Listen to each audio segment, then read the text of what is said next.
Introduction. Throughout history, some of the world's most brilliant minds have vanished, without a trace, without a clue, without an ending. Writers, inventors, explorers, and visionaries who changed the world, only to disappear into mystery. What happened to them? Where did they go? Tonight, we follow the stories of the genius minds that went missing and uncover the haunting legacies they left behind. Ambrose Bierce.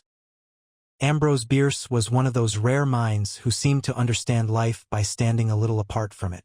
Born in 1842 in the rough hills of Ohio, he grew up among poverty, books, and silence. From an early age, he showed signs of a mind shaped not for comfort, but for observation. He watched, listened, and learned to see irony in every gesture of human behavior. That quality, his ability to dissect illusions, would later define him as one of the sharpest literary voices in American history. Bierce fought in the American Civil War, an experience that shattered any remaining romanticism he might have had. He served bravely, was wounded more than once, and returned home not as a hero, but as a man who had seen too much. The brutality of war, the noise of cannon fire, the suddenness of death, all these became part of his mental landscape. From that darkness grew his writing style, dry, cynical, and laced with morbid humor.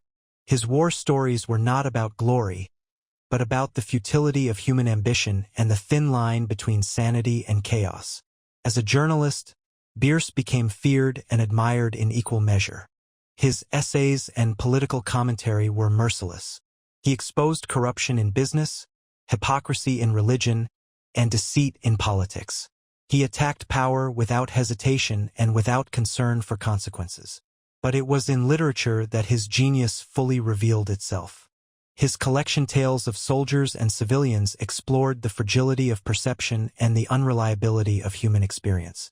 In his most famous story, An Occurrence at Owl Creek Bridge, he captured, in only a few pages, the strange elasticity of time in the moment before death. And then there was The Devil's Dictionary, a work of dark brilliance that turned language into satire. Each word was defined not by what it meant, but by what humanity had made of it. To Bierce, truth was not beautiful. It was unbearable, and yet it had to be spoken.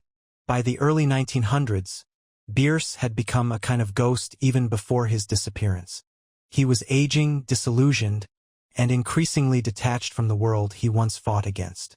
His friends described him as restless, impatient, and bitterly funny.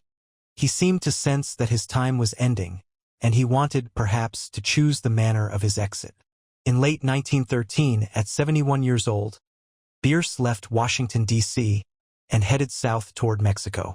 He said he wanted to witness Pancho Villa's revolution, a final adventure in a world unraveling once again through violence. At first, there were letters, from New Orleans, then from Chihuahua. He wrote with clarity and purpose, describing the landscape, the people, and the chaos of a country in revolt. His last letter, dated December 26, 1913, was addressed to his close friend Blanche Partington. It ended with the line, "As to me, I leave here tomorrow for an unknown destination." That was the last trace of him. After that, silence. No body was ever found. No confirmed witness ever claimed to have seen him die. Some reports said he joined Villa's army and was killed in battle. Others said he was executed by soldiers who mistook him for a spy. There were rumors of suicide, that he walked alone into the desert, as if to merge with the nothingness he had written about all his life. A few even believed he had staged his disappearance entirely, erasing himself as the ultimate act of authorship. Whatever happened, it seemed somehow appropriate. Ambrose Bierce had spent his career studying death, illusion, and the cruel absurdities of life. To vanish without a trace was not out of character. It was the perfect conclusion to his story. He had long mocked the human desire for meaning, insisting that existence itself was indifferent. In disappearing, he embodied that philosophy. Today, Bierce exists as both man and myth. His words survive, still sharp, still unsettling. They remind us of how fragile reality can feel when examined too closely. His disappearance has never been solved, and perhaps that is how it was meant to be. An unsolved riddle left by a man who understood that truth is never final, and endings are never clean. Ambrose Bierce walked into history the way he walked into life's contradictions, directly, fearlessly, and with a kind of dark serenity. He left behind no grave, no remains, only a legacy of brilliance wrapped in mystery. The soldier, the satirist, the skeptic of all things human. He stepped quietly into the unknown, and there, in the silence of his absence, his story continues to live. Michael Rockefeller. Michael Rockefeller was born into a world of wealth, privilege, and legacy. The son of Nelson Rockefeller, one of the most powerful men in America, Michael could have chosen a life of comfort, status, and certainty. But he was not interested in the predictable path of politics or business. What fascinated him was something far older and more primal, the untouched corners of the world and the people who still lived in harmony with the land. He studied anthropology at Harvard, where his curiosity grew into a quiet obsession. The post-war world was rapidly changing, technology, cities, and global markets were expanding, erasing old cultures in their path. Michael wanted to witness what still remained untouched by modern civilization. He wanted to understand what humanity looked like before the machinery of progress reshaped it. In 1961, at the age of 23, he joined an expedition to Dutch New Guinea, now Papua New Guinea. The island was vast, remote, and mysterious, home to some of the last tribes in the world who had little contact with outsiders. Michael's mission was to collect artifacts for the Museum of Primitive Art in New York, founded by his father. But for Michael, it wasn't just a mission, it was a calling. He was fascinated by the Asmat people, an isolated tribe known for their intricate wood carvings and complex spiritual beliefs centered around ancestors and spirits. The Asmat were also known for their history of headhunting and cannibalism, a practice that, while shocking to the Western world, held deep ritual significance to them. Michael approached them not with fear, but with respect and curiosity. He filmed, documented, and even lived among them for weeks, seeking to understand their traditions without judgment. Then, in November 1961, everything changed. Michael and a Dutch anthropologist named René Wassing set out on a small wooden catamaran to cross the Arafura Sea. Their boat was overloaded with artifacts, supplies, and fuel cans. Somewhere along the way, the ocean turned violent. Strong currents flipped their vessel, leaving them stranded miles from shore. For a day and a night, they clung to the wreckage, waiting for rescue that never came. When it became clear that help might not arrive, Michael made a fateful decision. He told Wassing that he believed they were only a few miles from land. With 2 empty fuel cans tied around his waist for buoyancy, he said simply, "I think I can make it." Then he began to swim toward the distant coastline, a narrow strip of jungle that seemed to promise safety. He was never seen again. Days later, a rescue team found Wassing alive, still clinging to the overturned boat. But there was no sign of Michael. No body, no clothing, no remains. The official report concluded that he had drowned, pulled under by strong currents or attacked by sharks. For the Rockefeller family, that explanation was painful, but it brought a form of closure. Yet, as time passed, stories began to surface, whispers carried by locals, missionaries, and colonial officers. Some claimed that Michael had reached the shore alive, exhausted but unharmed. Others said he had been captured by an Asmat village and killed in retaliation for a Dutch patrol that had murdered several of their men years earlier. A few even claimed he was not killed immediately, but lived for some time among the tribe, adopting their customs. The truth was impossible to confirm. In 1969, a journalist named Milt Mucklin traveled to Papua New Guinea to investigate the case. He interviewed locals who described, in unsettling detail, the supposed killing of a white man, a foreigner who had arrived by sea, and whose body had been ritually dismembered according to Asmat tradition. The description matched Michael's appearance and the timing of his disappearance. Still, there was no physical proof, and the Rockefeller family never pursued the rumors publicly. What makes Michael Rockefeller's story haunting is not only the mystery of his fate, but the nature of his search. He was a young man drawn toward something pure and distant, trying to bridge 2 worlds that could not fully understand each other. To some, he was naive, an idealist venturing into danger without grasping the risks. To others, he was a rare kind of explorer, one who sought not to conquer, but to witness, to learn, and to connect. His disappearance marked one of the last great mysteries of 20th century exploration, a symbolic moment when the modern world brushed against the edge of something ancient and was swallowed by it. The island did not give him back. The ocean, too, kept its silence. Michael Rockefeller's name remains suspended between two realities, one where he drowned in the vast, indifferent sea, and another where he stepped ashore into a world that was never meant to meet his own. Either way, he vanished pursuing understanding, a kind of truth that cannot be measured, only imagined. Glenn Miller. Glenn Miller was the sound of an era. His music carried the rhythm of hope through one of the darkest decades in modern history. Born in 1904 in Iowa, he grew up with a restless curiosity for sound, a fascination with how melodies could move people, lift them, and make them forget the weight of the world, if only for a few moments. By the time he reached adulthood, that fascination had turned into mastery. In the 1930s and early 1940s, Miller became one of the most celebrated bandleaders in America. His orchestra defined the big band era with a unique, velvety sound, smooth brass, warm clarinets, and a rhythm section that seemed to float. Songs like Moonlight Serenade, In the Mood, and Chattanooga Choo Choo weren't just hits.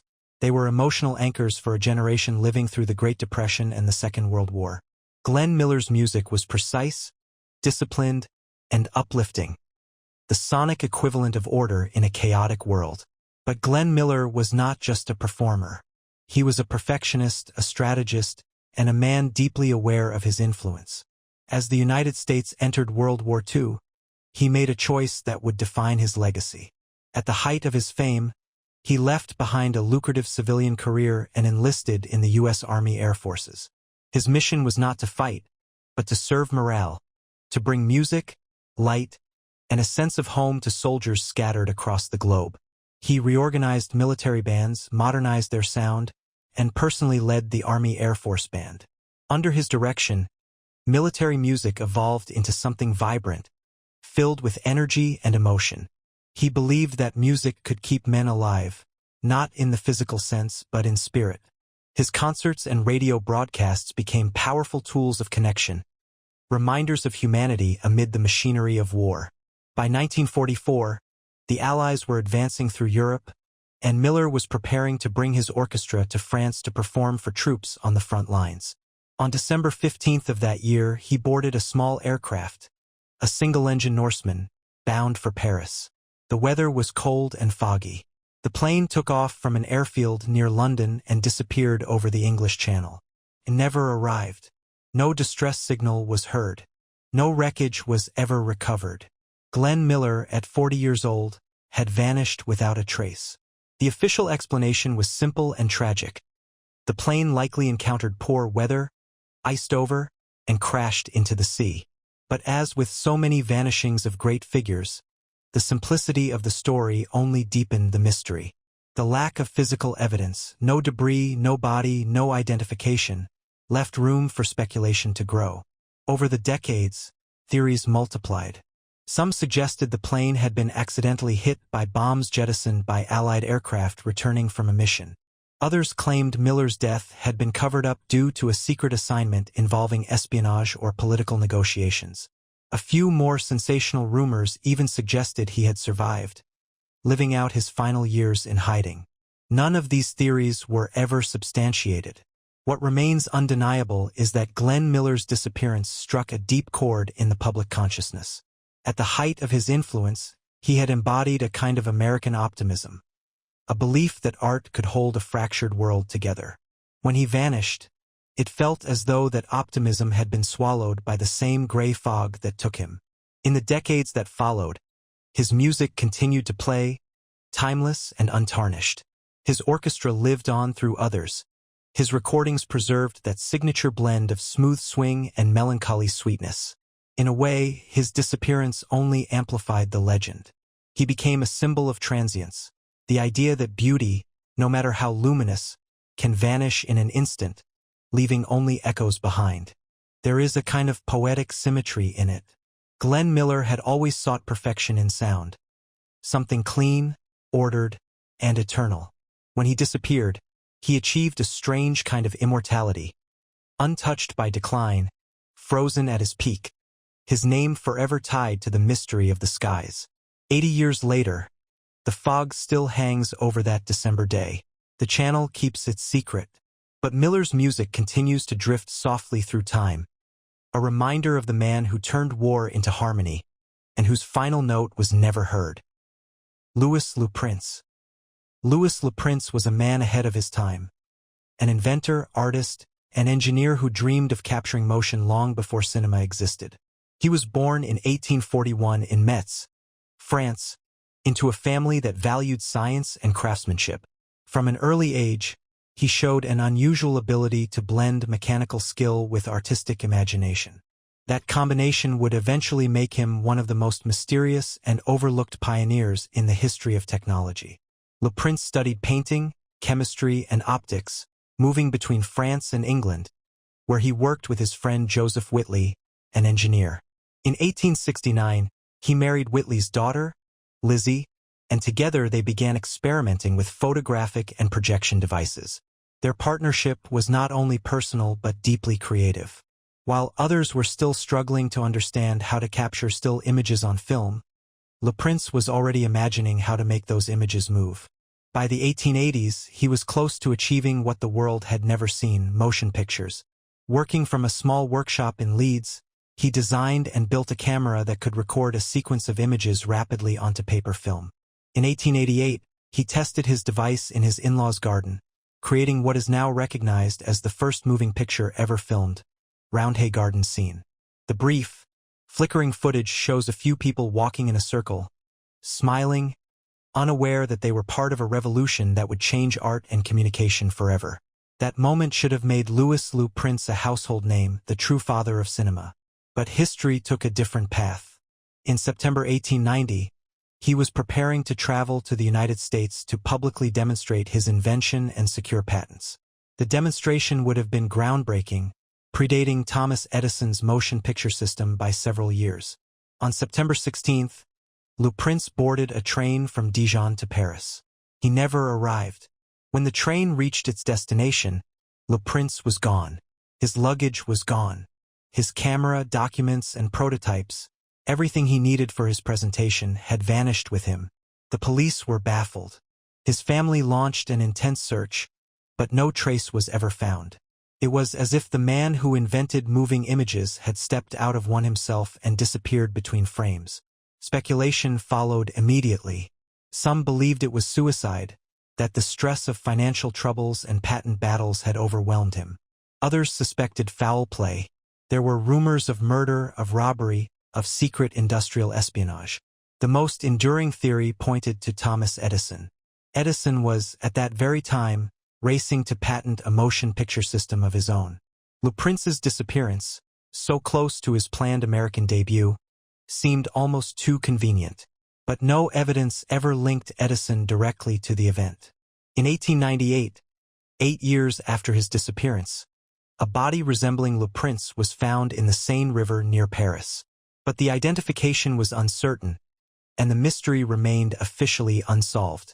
For Le Prince's family, the loss was not only personal but historical. His widow and son spent years fighting to preserve his legacy, insisting that he, not Edison or the Lumiere brothers, was the true inventor of motion pictures. His son, Adolphe, testified in legal disputes against Edison, but he, too, died under mysterious circumstances, shot during a hunting trip in New York. The disappearance of Louis Le Prince feels symbolic, almost cinematic in itself. The man who sought to give motion to stillness became trapped in a permanent freeze frame, a moment suspended forever between existence and erasure. If he had lived to show his invention to the world, history might have remembered him as the father of modern film. Instead, he became its first ghost. Today, a few seconds of his surviving footage, those grainy figures turning in a garden, their gestures preserved in time, remain as the only tangible proof of his genius. Watching them now, it feels almost prophetic. An image of people caught in endless motion, unaware of the man behind the lens who would soon vanish from the world he helped transform. Louis Le Prince gave humanity its first glimpse of the moving image, and then disappeared into history's blind spot, leaving behind a silence that even cinema cannot fill. Ettore Majorana. Ettore Majorana was a physicist whose mind seemed to exist slightly beyond the boundaries of ordinary human comprehension. Born in Sicily in 1906, he grew up surrounded by intellect. His family was well educated, his curiosity insatiable, and his talent extraordinary even by the standards of the brilliant Italian scientists who would later surround him. From a young age, Majorana possessed an almost frightening ability to see mathematical truths in his head, not as abstractions, but as living, precise structures. By the 1930s, he had become a central figure in the group of theoretical physicists known as the Via Panisperna Boys, led by Enrico Fermi. They were young, confident, and shaping the foundations of modern nuclear physics. Fermi himself, already recognized as a genius, saw something exceptional in Majorana. He once said, "There are many categories of scientists, but then there are those like Galileo and Newton. Majorana was one of them." Majorana worked on quantum mechanics and the structure of the atomic nucleus. His papers, though few, were revolutionary. He proposed the existence of what would later be called the Majorana particle, a type of fermion that is its own antiparticle. This idea, decades ahead of its time, would influence particle physics long after he was gone. His mathematical precision and intuition were legendary. He could solve in minutes what others could not solve in weeks. Yet, behind this brilliance was an unsettling stillness, an intensity that made even his closest colleagues uneasy. He was not a man of ambition or vanity. Fame, recognition, and competition meant little to him. As his understanding deepened, his detachment from the world grew. He became increasingly withdrawn, secretive, and philosophical. He questioned not only physics but existence itself, the meaning of matter, consciousness, and reality. To those around him, it seemed as though his mind was slowly turning inward, disappearing into the same mysteries he studied. In 1938, without warning, Majorana resigned from his position at the University of Naples. He withdrew all his money from the bank, wrote several letters to his colleagues and family, and vanished. One letter, sent to his close friend Antonio Corelli, read, "The sea has rejected me once, and I will return to it again, not to give it the chance to do so another time." The phrasing suggested an intention to end his life, but what followed only deepened the enigma.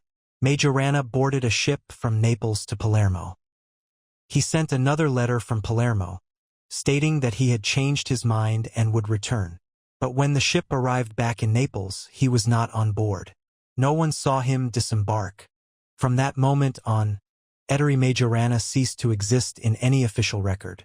The Italian government launched an extensive investigation, but no trace was found, no witnesses, no body, no evidence of departure or death. Over the years, countless theories emerged. Some believed he committed suicide, walking quietly into the sea, consistent with his cryptic letter. Others claimed he fled Italy to escape the looming political darkness of fascism and the growing use of atomic research for warfare. There were rumors that he sought refuge in a monastery, living the rest of his life in isolation under a different name. Decades later, in the 1950s, alleged sightings of him surfaced in Argentina and Venezuela.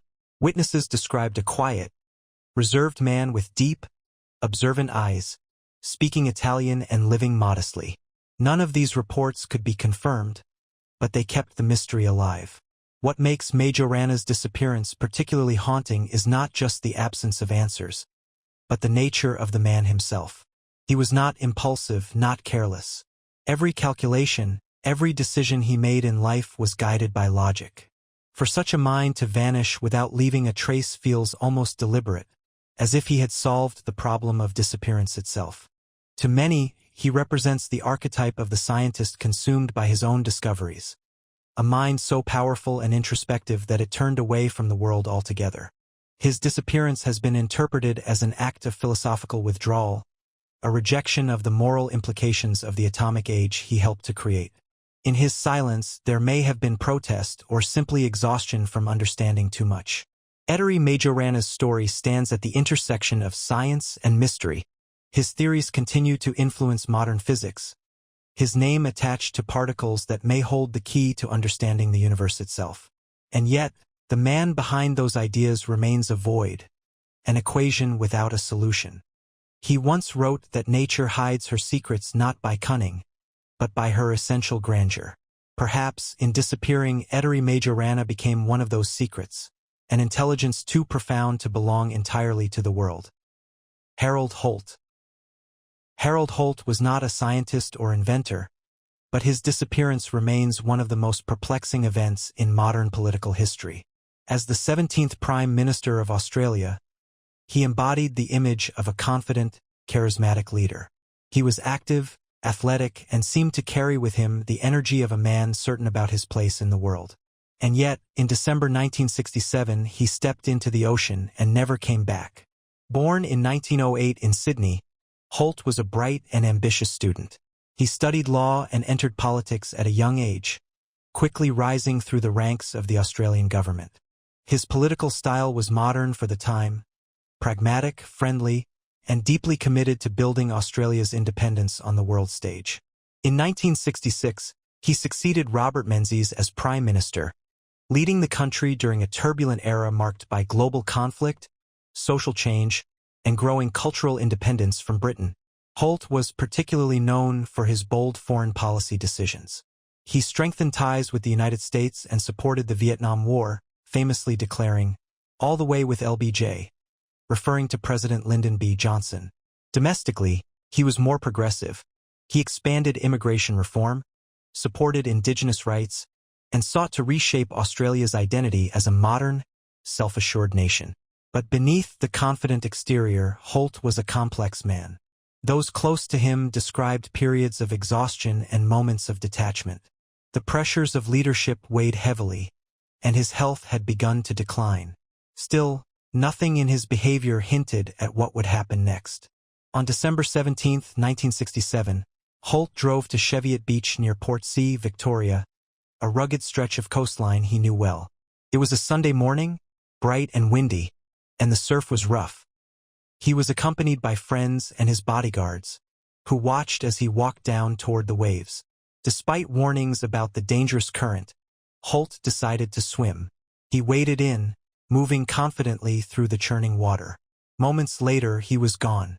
At first, no one was alarmed. Holt was known as a strong swimmer and diver. But as minutes passed, and he didn't resurface, panic set in. The group searched frantically, calling for help, scanning the waves for any sign of movement. Rescue teams arrived quickly, and within hours the area was filled with police, divers, and naval personnel. Helicopters circled overhead. The search became one of the largest in Australian history, but there was nothing. No body, no clothing, no trace. It was as though the ocean had swallowed the Prime Minister whole. The official explanation was straightforward: accidental drowning. The current was strong, and Holt, though athletic, may have been caught off guard by fatigue or an undertow.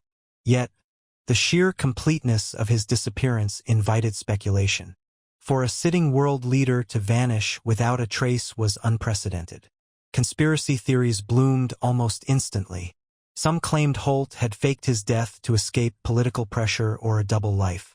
Others suggested he had been kidnapped by a submarine, a story that became known as the Chinese submarine theory, fueled by the Cold War atmosphere of the time.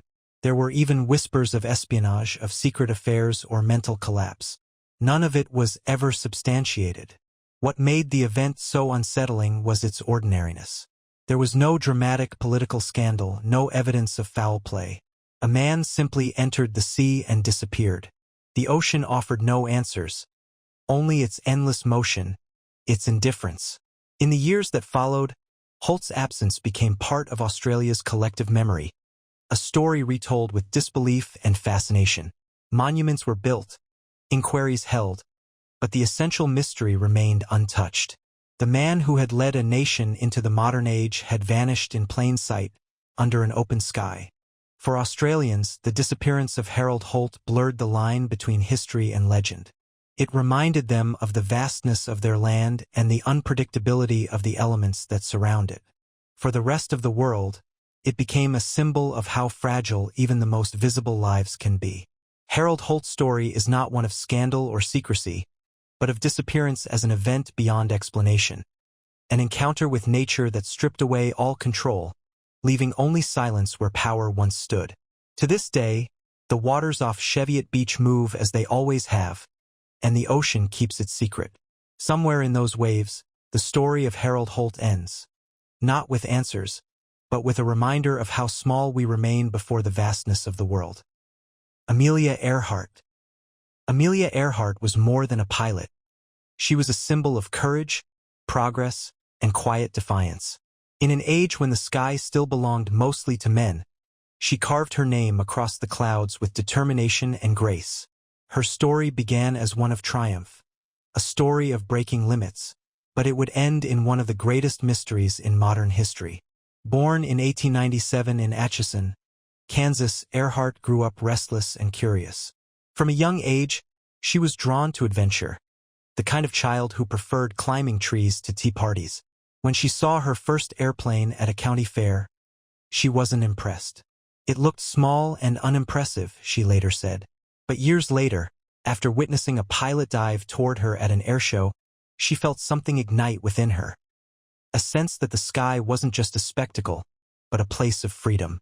By the early 1920s, aviation was still young, dangerous, and uncertain. Yet Earhart entered this world with quiet confidence. She took flying lessons from Nita Snook, one of the few female instructors of the time, and quickly developed both skill and ambition. In 1932, she became the first woman, and the second person ever, to fly solo across the Atlantic. The flight was harrowing. Cold, mechanical failures, exhaustion. But when she landed in a pasture in Ireland, she had done what few dared. Overnight, she became an international icon. Her fame wasn't built on spectacle alone. Earhart used her platform to advocate for women's independence, education, and equality. She believed that achievement was not bound by gender, and she lived her life as proof of it. Calm, modest, and fiercely capable, she embodied a kind of progress that inspired millions during the Great Depression, a time when hope itself felt rare. By 1937, Earhart's ambition had grown once more. She planned her most daring mission yet, to fly around the world along the equator, the longest possible route.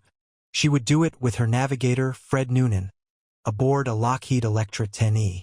The journey was not about records or fame, but about pushing the limits of possibility itself.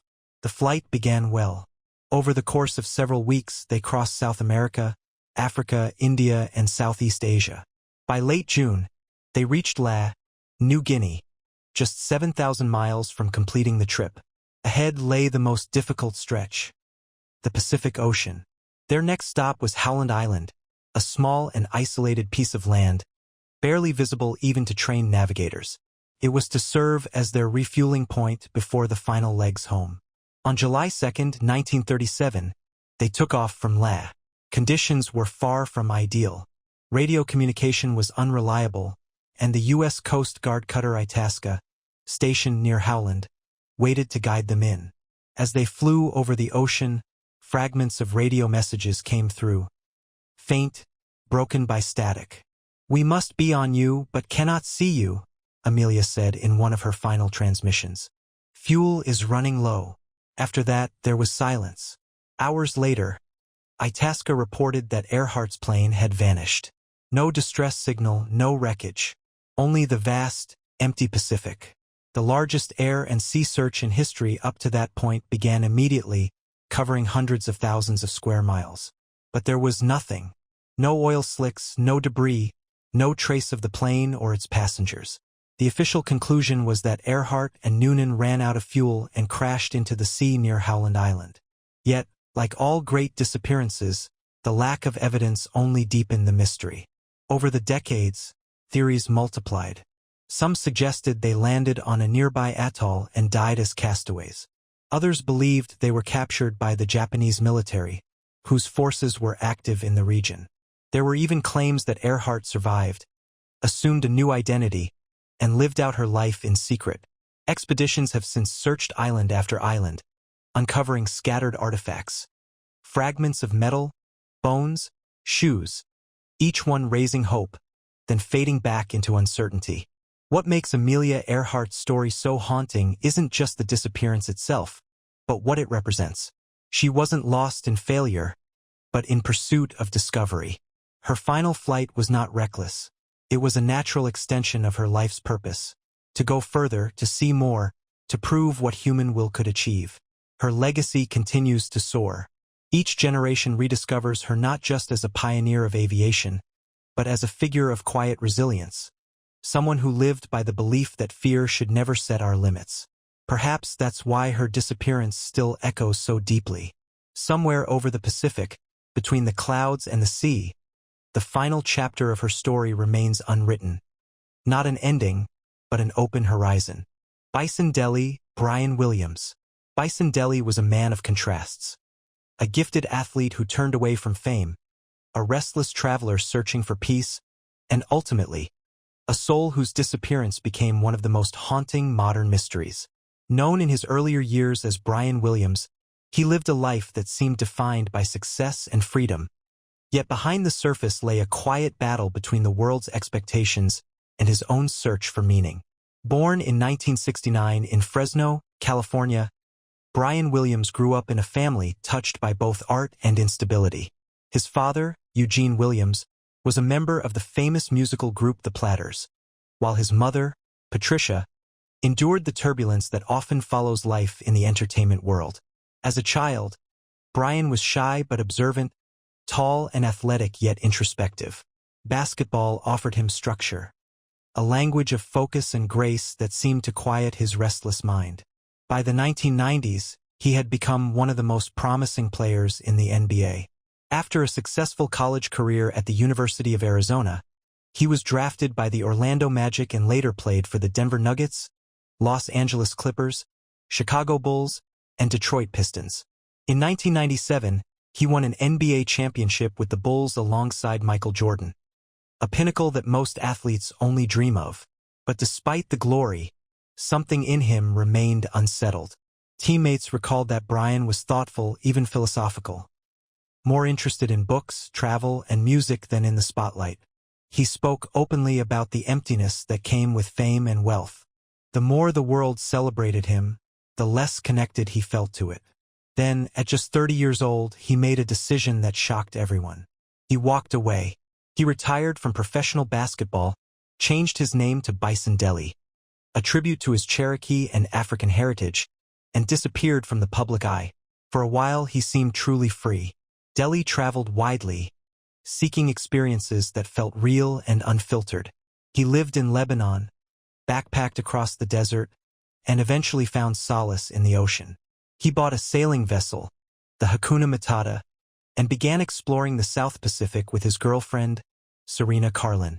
The boat became both a home and a symbol of his distance from the world that once knew him.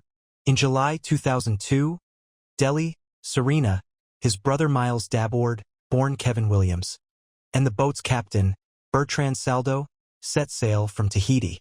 It was meant to be another peaceful journey across open water, but it would be the last time anyone saw them alive. Weeks later, the Hakuna Matata appeared near Tahiti again, piloted only by Miles. The others were gone. When authorities questioned him, his story shifted. He claimed they had argued, that Dele had died accidentally, or that they had all gone their separate ways. But his explanations never held together. Soon after, he fled to the United States, using Dele's name and credit cards to buy gold and forge documents. By the time investigators caught up to him in Arizona, the truth had begun to unfold. Police suspected that Miles had killed Dele, Serena, and the captain at sea, likely after a confrontation fueled by jealousy, money, or deep psychological tension. Facing arrest and public scrutiny, Miles overdosed on insulin, falling into a coma. He died days later, taking with him the only clear account of what truly happened aboard the Hakuna Matata. No bodies were ever recovered. No wreckage, no signs of struggle, only questions carried by the tide. The story of Bison Dele remains one of quiet tragedy. He was a man who walked away from everything the world said he should want, in pursuit of something deeper and more human. He seemed to be searching for peace. Not in applause, but in solitude, in love, in the rhythm of the sea. Yet the freedom he sought ultimately led him to the most mysterious kind of disappearance. One without witnesses, one that exists entirely in the silence that follows. Today, his story lingers as both warning and reflection, about the fragility of life, the weight of human connection, and the elusive nature of peace. The Hakuna Matata vanished into the Pacific, and with it, one of the few athletes who ever dared to step away from the noise of fame to live life entirely on his own terms. Somewhere beyond the horizon, perhaps in the stillness he always searched for, Bison Dele found the quiet he could never reach on land. Jim Thompson. Jim Thompson was a man who lived many lives: architect, spy, entrepreneur, and cultural visionary. His name became legendary in Southeast Asia, not only for his brilliance but for the mystery that swallowed him whole. Known as the Silk King of Thailand, he built an empire from artistry and intuition, only to vanish one afternoon without a trace. Born James Harrison Wilson Thompson in 1906 in Delaware, he came from a family steeped in history. His grandfather had been a general in the Civil War, and his upbringing was shaped by a sense of purpose and refinement. Thompson studied architecture at Princeton and began a career designing elegant homes on the East Coast. But when World War II broke out, his life took a sharp turn. He joined the Office of Strategic Services, the OSS, the precursor to the CIA, and served as an intelligence officer in Asia. It was during these years that he developed a deep fascination with Southeast Asian culture, particularly Thailand, then known as Siam. After the war, instead of returning to the United States, Thompson chose to stay in Bangkok, a decision that would define both his legacy and his mystery. At that time, Thailand was undergoing immense change. Western influence was growing, and traditional crafts were beginning to fade. Thompson saw something in the old ways, in the handwoven silk that had once been a symbol of Thai artistry. He began collecting and promoting local silk, not as a business venture, but as a cultural revival. His vision was clear: to bring Thai craftsmanship to the world stage without erasing its soul. Through persistence, charm, and a remarkable eye for beauty, he succeeded. By the 1950s, Thai silk was internationally renowned, bright, textured, alive with color. Thompson's work dressed Broadway stages, adorned European fashion, and revitalized entire communities of artisans. His company, the Thai Silk Company, became a model of how tradition and modernity could coexist. But Thompson himself remained an enigma.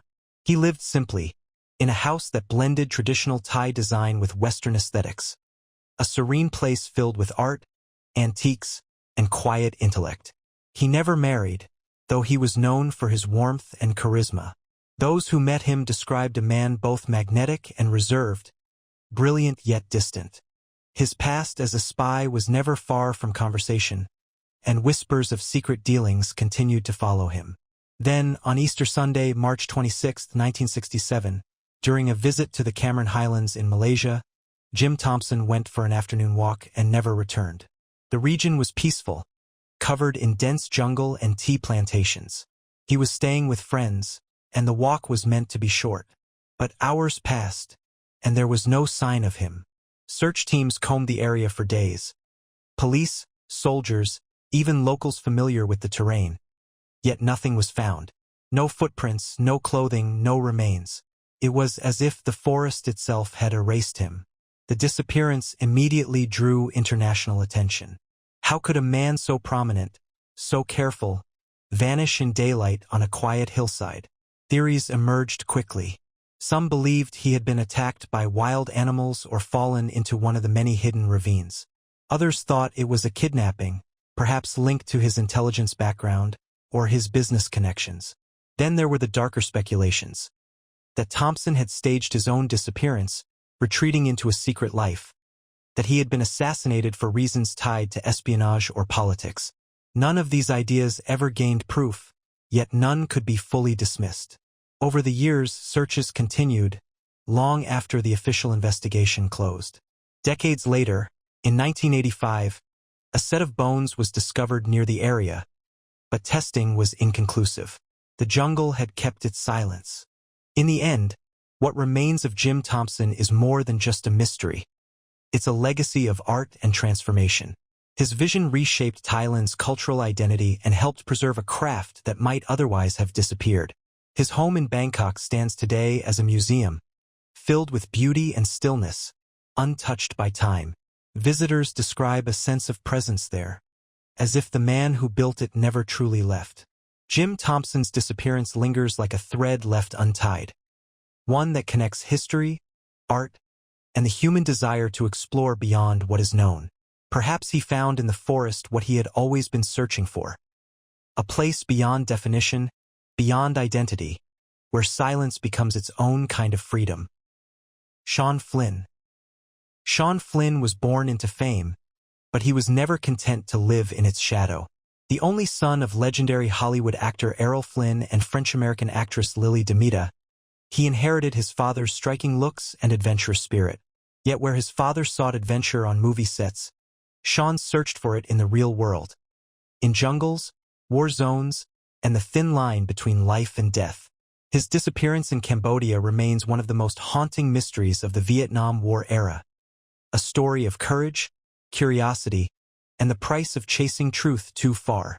Sean Leslie Flynn was born in 1941 in Los Angeles, raised amid the glamour and instability of Hollywood.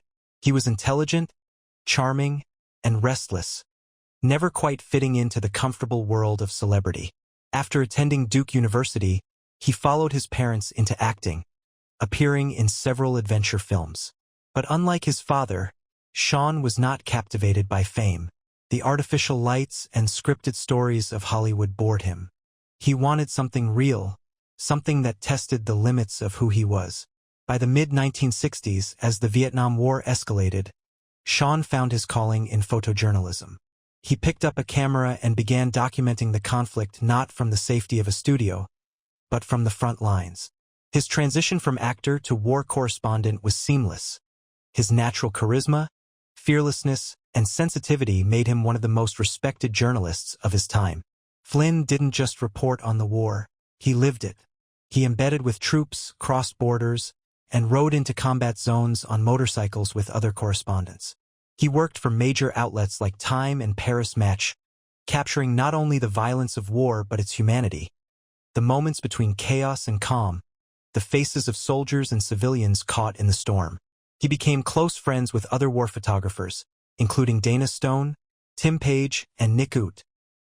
Together they represented a new generation of journalists, young, daring, idealistic, who believed that witnessing truth was worth any risk. But war does not spare even the brave. On April 6, 1970, Sean Flynn and Dana Stone were in Cambodia, covering the growing instability as American and South Vietnamese forces pushed into the country. Reports had emerged of rebel activity near the town of Chi Phao, and despite warnings, the two men decided to investigate. They rode off on motorcycles down a dusty road toward the fighting. They never came back. When they failed to return, colleagues began to search, but no trace of them or their motorcycles was ever found. Villagers later claimed that the two journalists were captured by Khmer Rouge forces, the brutal communist guerrillas who would soon plunge Cambodia into one of the darkest periods in modern history. What happened next can only be pieced together through rumor and fragmented testimony. Some witnesses claimed that Sean and Dana were executed soon after their capture. Others believed they were held as prisoners for months, possibly even years, before being killed. A few suggested they might have tried to escape, disappearing into the dense Cambodian jungle. None of these accounts were ever verified. Over the decades, efforts were made to find their remains. Journalists, friends, and even private investigators ventured into Cambodia long after the war ended. In the early 2000s, several sets of bones were discovered and tested, but DNA results were inconclusive. The jungle, like history, had devoured its evidence. Sean Flynn's disappearance became emblematic of a generation that sought truth at all costs. He was not a soldier, but he faced the same dangers. He carried no weapon, only a camera, a lens through which the world could see the cost of war. He represented a rare kind of bravery, the courage to witness, to look directly at suffering without turning away. What makes his story so poignant is not just how it ended, but how he lived. Sean Flynn rejected comfort, privilege, and fame in favor of authenticity. He was drawn to places where life was at its rawest and most uncertain, to the edge between civilization and chaos. In doing so, he became a symbol of the journalist's eternal struggle to tell the truth, even when it demands everything. His mother, Lily Demita, spent years searching for him, hiring investigators, chasing every lead, never giving up hope. She died without ever learning his fate. Today, Sean Flynn's name lives on among war correspondents and photographers, a reminder of the thin line between dedication and danger, between purpose and loss. His story echoes through the history of journalism, not as a tale of tragedy, but as one of commitment, to understanding, to empathy, to truth. Somewhere in the forests of Cambodia, where silence has reclaimed the land, Sean Flynn's spirit remains, not lost, but forever chasing the light in the midst of darkness. Henry Hudson. Henry Hudson was one of the great explorers of the early modern world, a man driven by curiosity and the promise of discovery. In an age when oceans were uncharted and maps were drawn with more imagination than accuracy, he sailed into the unknown in search of a route that might change the course of global trade. What he found instead was ice, rebellion, and a mystery that would outlive him by centuries. Little is known about Hudson's early life. Historians believe he was born in England around 1565, a time when exploration was transforming the world. European powers were racing to find new passages to Asia, faster routes to the wealth of spices, silk, and gold. But the northern seas were still largely a blank on the map, their dangers more guessed at than known. Hudson, fascinated by these mysteries, became one of the men determined to uncover them. His first recorded expedition was in 1607, sailing under the Muscovy Company of England. His goal was audacious, to find a northern route to Asia, sailing directly over the Arctic Circle.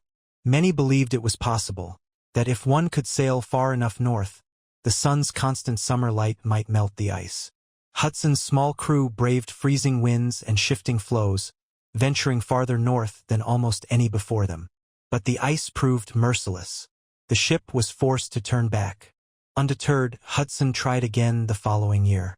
Once more he faced the brutal cold. Once more he was turned back by ice. Yet his determination only grew stronger.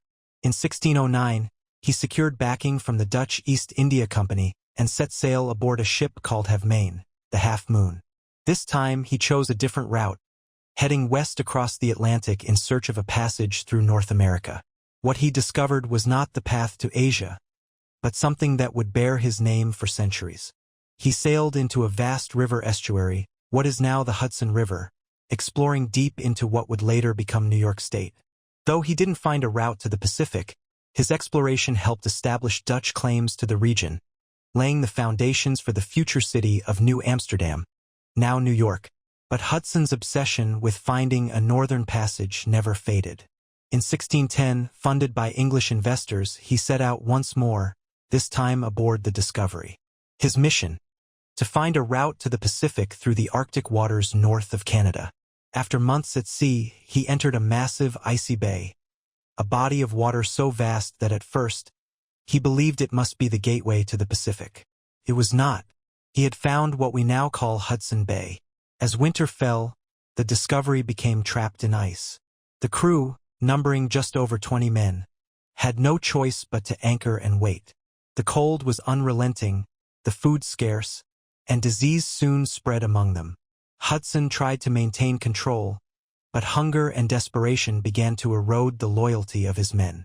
By spring, the ice broke, but so did the crew's patience.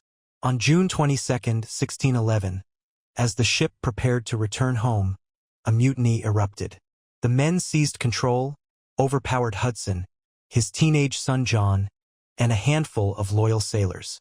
They forced them into a small open boat, a crude shallop, and cast them adrift into the freezing bay. That was the last anyone ever saw of Henry Hudson.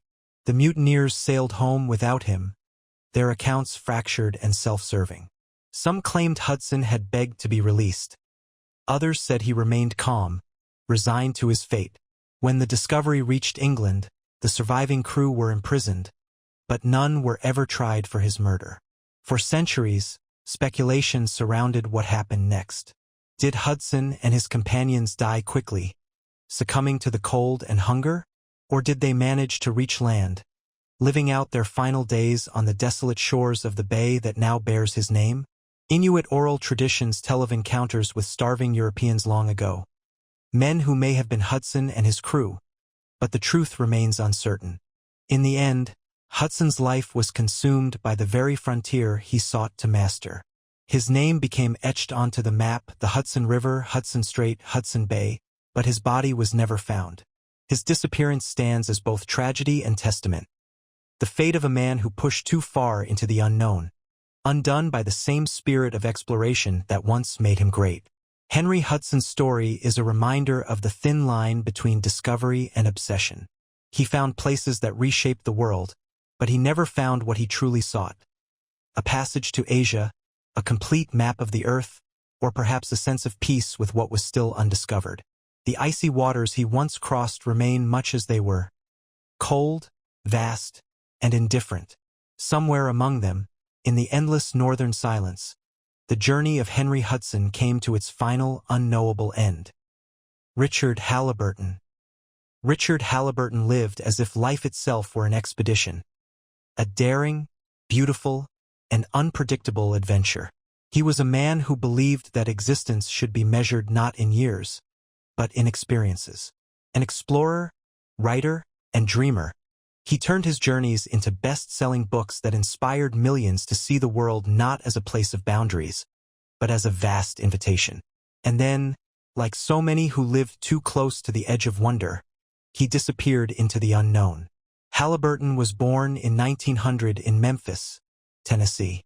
From an early age, he was restless, curious, and drawn to stories of exploration. The ordinary path, a secure career, a predictable life, never appealed to him. After graduating from Princeton, he decided not to settle into the world's expectations, but to seek out its mysteries. He set off with a notebook, a sense of humor, and an insatiable thirst for discovery. In the 1920s and 1930s, the world was changing quickly. Airplanes were shrinking the planet, but vast regions still seemed remote and wild. Halliburton stepped into this in-between era with enthusiasm and style. He climbed the Matterhorn, swam the Hellespont, retraced the route of Ulysses across the Mediterranean, and spent nights atop the Great Pyramid of Giza under the desert stars. What made him extraordinary wasn't just where he went, but how he lived. He didn't travel as an academic or explorer in the traditional sense. He traveled for the sheer joy of it, documenting his adventures with wit and poetry.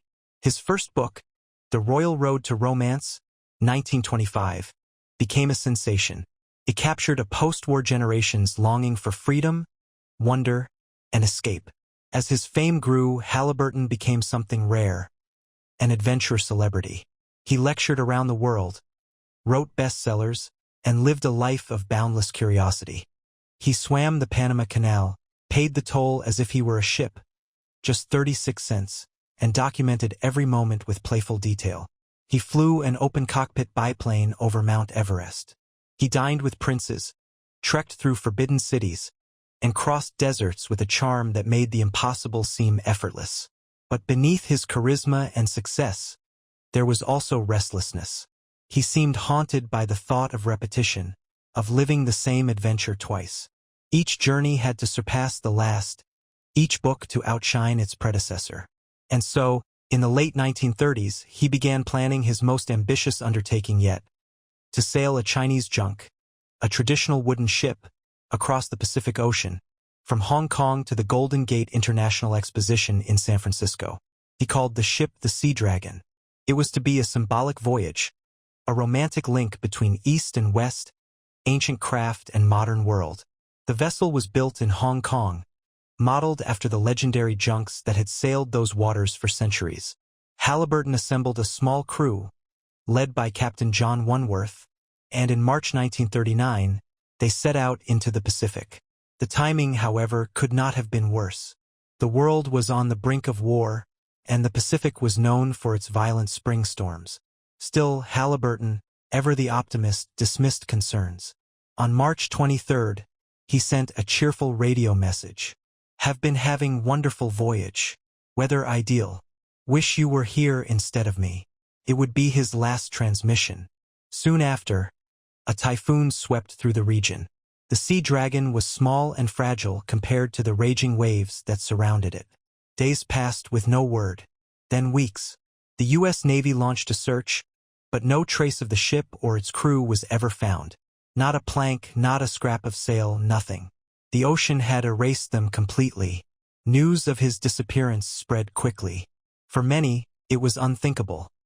The idea that Richard Halliburton, who had faced every danger with wit and courage, could simply vanish. But perhaps, in a strange and poetic way, it fit the life he had chosen.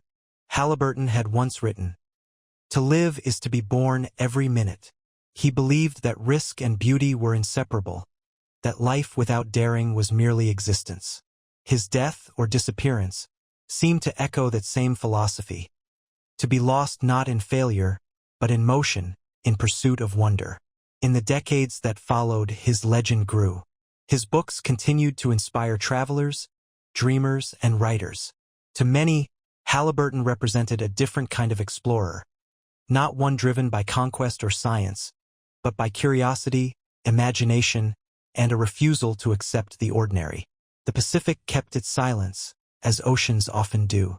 Somewhere beneath its surface, perhaps the Sea Dragon still drifts, carrying with it the spirit of a man who lived as though the world itself were an unfinished story. Richard Halliburton's life reminds us that exploration is not only about discovering new places, but about rediscovering life itself, again and again, until the final horizon. Solomon Northup. Solomon Northup's life is one of the most extraordinary and haunting stories in American history. A story of freedom stolen and reclaimed, of genius forced into silence and later rediscovered. He was a gifted musician, a free man of color, and a thinker who embodied the fragile hope of early 19th century America. His disappearance, like his life, is shrouded in mystery.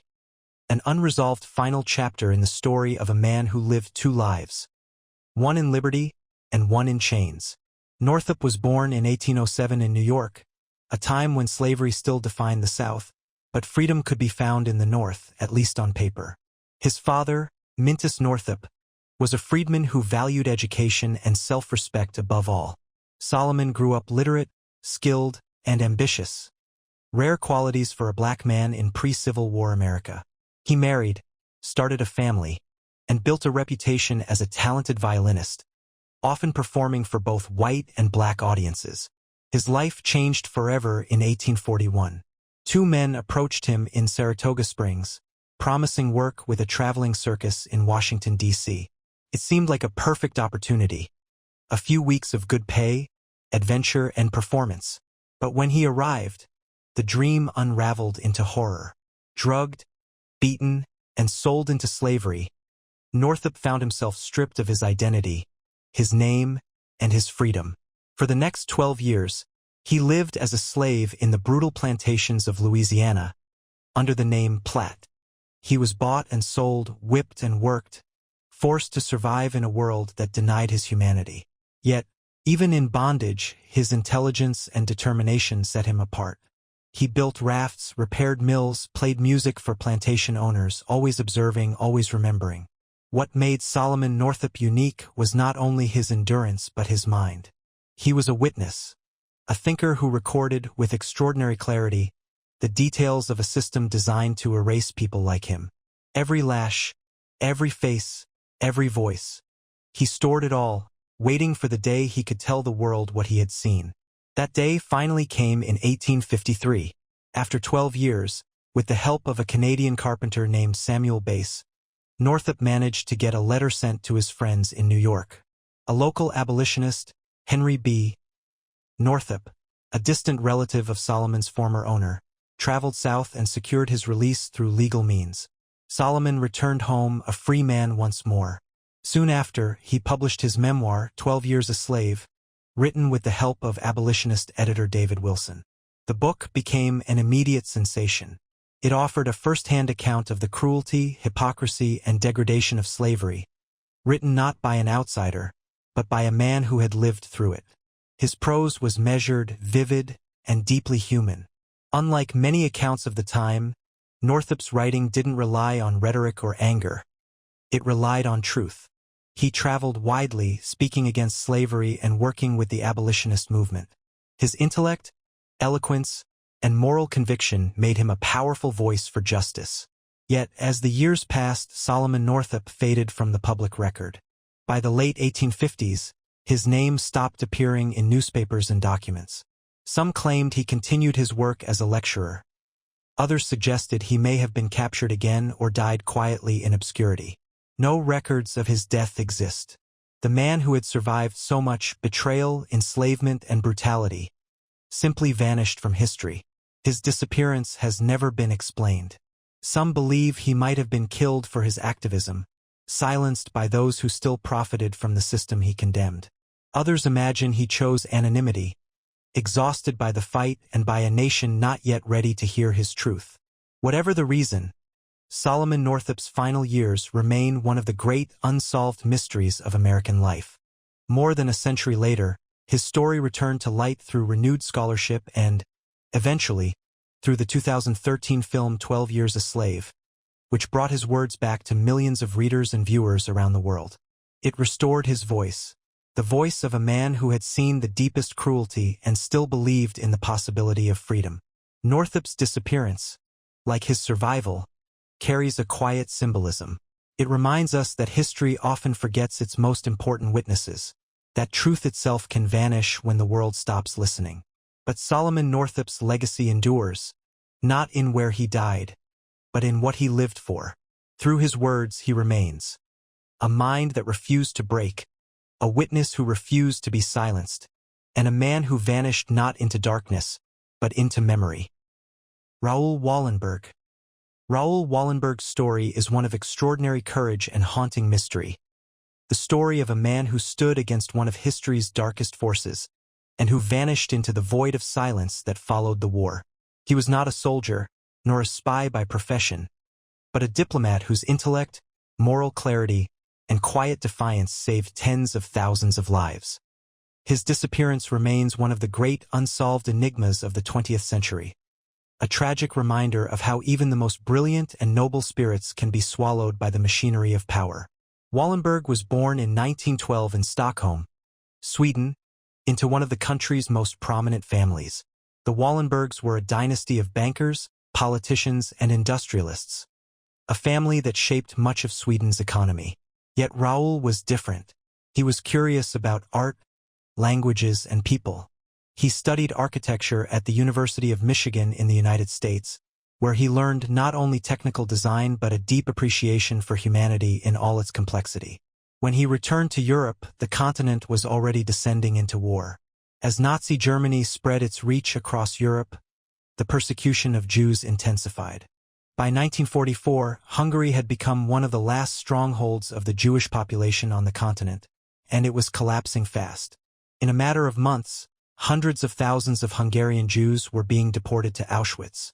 The Swedish government, under pressure from the Allies, sought to intervene diplomatically. They needed someone intelligent, resourceful, and unafraid, someone who could operate in a country under Nazi control. They chose Raoul Wallenberg. Arriving in Budapest in July 1944 as a representative of the Swedish legation, Wallenberg immediately began what would become one of the most remarkable humanitarian efforts of the war. He designed and distributed thousands of Schutzpasses, protective passports that identified their holders as Swedish citizens under neutral protection.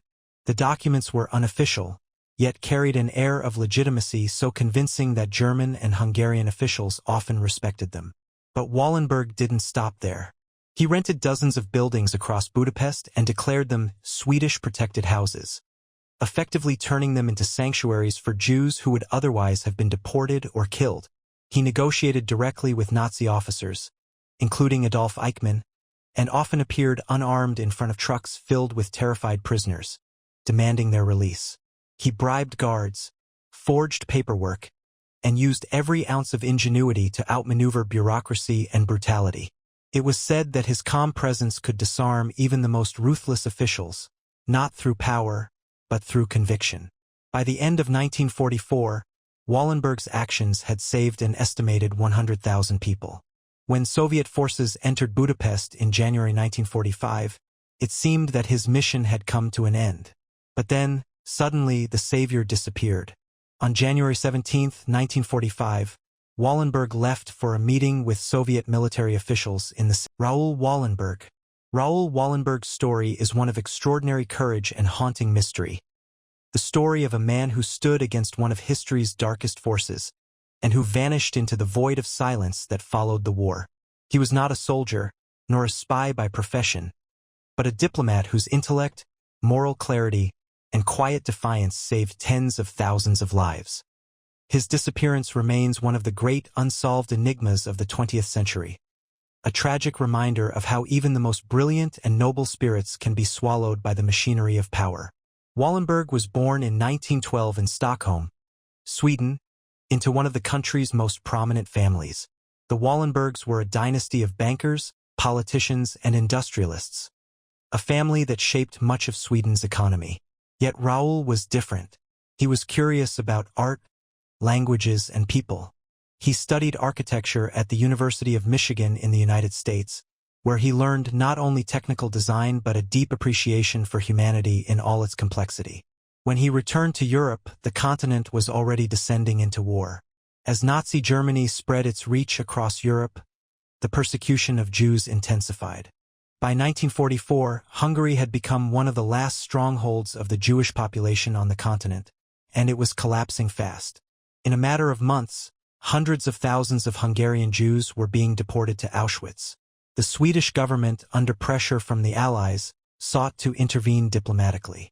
They needed someone intelligent, resourceful, and unafraid, someone who could operate in a country under Nazi control. They chose Raoul Wallenberg.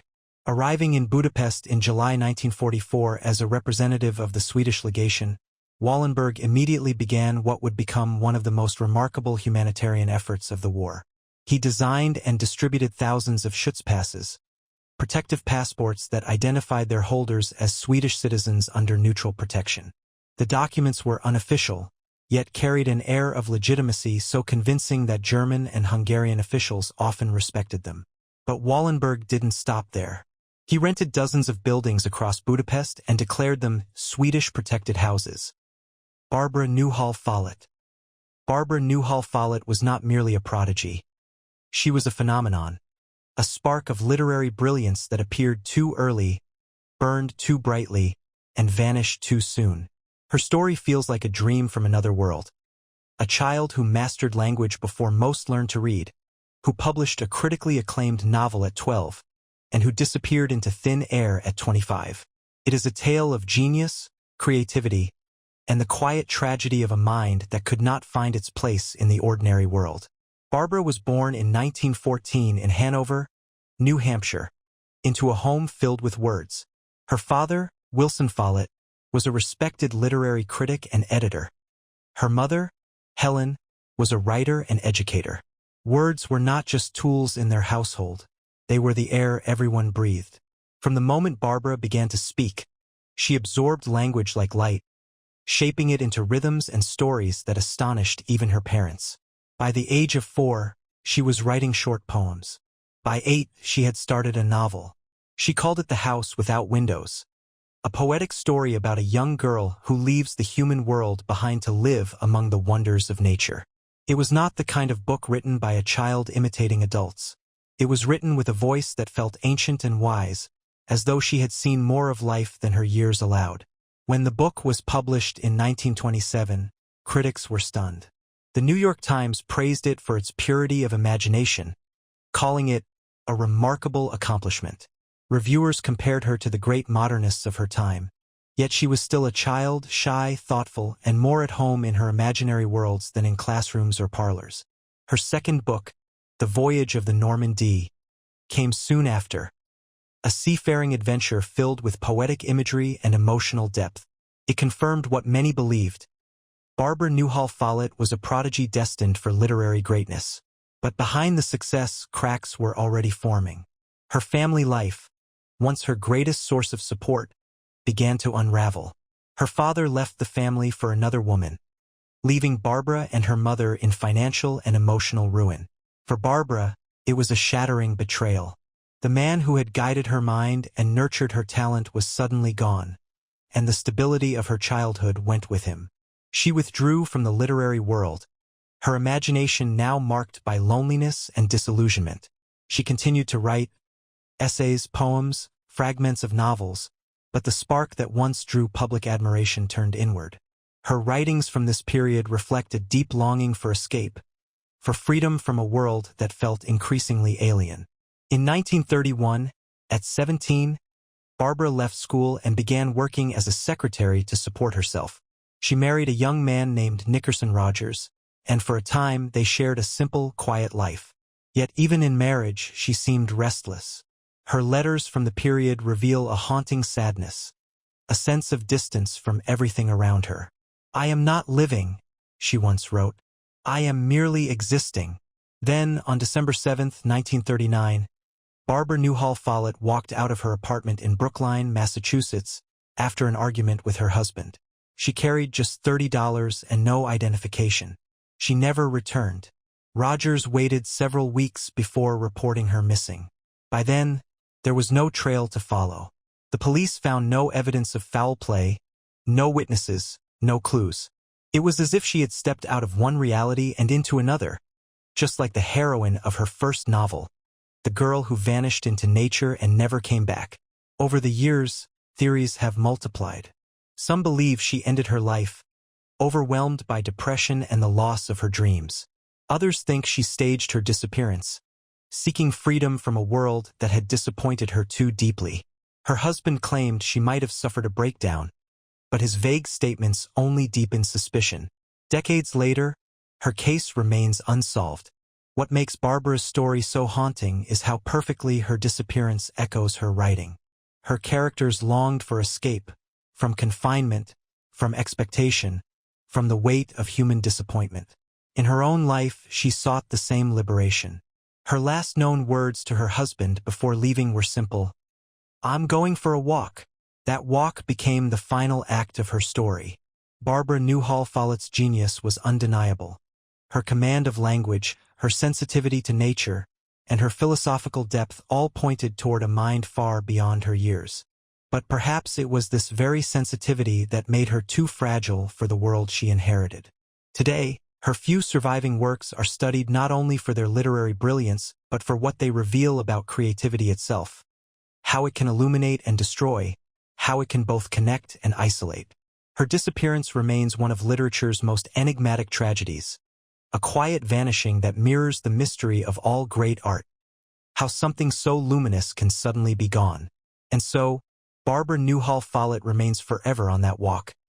A young woman stepping out into the unknown, leaving behind the noise of the world and returning to the only place she ever truly belonged, the realm of imagination, where her spirit still lives, untamed and unending.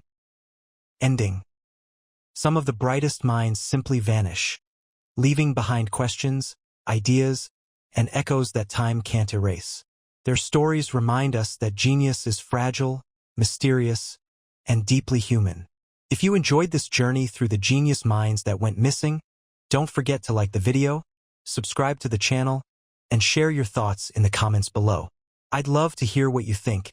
And don't forget to share this video with others who love exploring the mysteries of history and the human mind.